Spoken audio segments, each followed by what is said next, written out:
Hello, I'm Nkiru Gelles. I'm an associate and architect with Low Design Office. I'm also the lead designer for the in-house design team with Milk and Honey. And this is Profiles.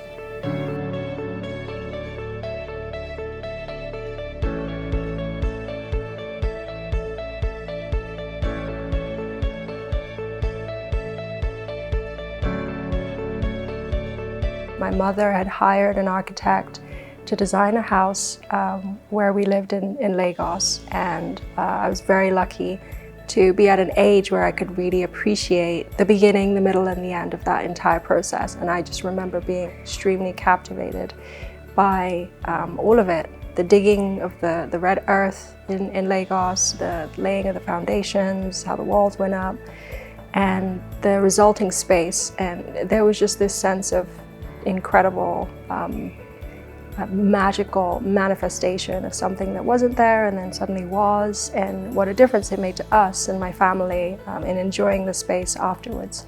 And I remember from that moment I decided that I wanted to do that, and I wanted to become an architect, and I wanted to make spaces and build places for people to enjoy and realize the potential of what that meant and how transformative you could be when you work with materials and change something and make an impact on a place, on a piece of land. I found out when I was older that my grandfather's half-brother was an architect and practiced in Lagos for many years. Sam Ajayi is his name, and he was a part of an architectural team for many civic buildings and government buildings. But I had no idea, I didn't know anything about him or his story until I was well into my 20s and had already started studying architecture. I draw inspiration from a lot of people, but also places.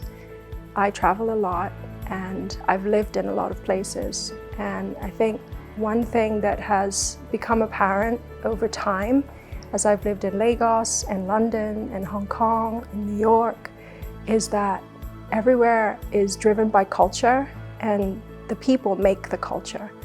And it's incredible what a difference that can make and what difference people make to a culture. And that changes over time, it's not constant. And people don't realize what impact they have and how powerful their actions are on determining what the culture is.